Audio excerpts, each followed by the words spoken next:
First port of call for me was to take the bike apart, and after I'd seen the previous owner had butchered the engine, I decided, right, I'm just going to turn this into the custom bike that I actually want it to be. So some of the features on my bike include the tank, which is from 1970s CB360.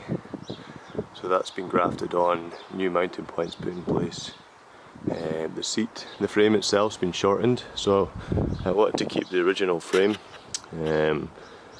but I just shortened it, so I used the original back end of the frame and just shortened that. And then I couldn't find any fenders that I liked, so I used the original ones to create castings off, and then made them out of fiberglass. So shortly after starting this build, I got accepted to the London Bike Shed Show 2019, and that's when things started to change quite significantly. I decided to up the ante a little bit and get some nice wheels.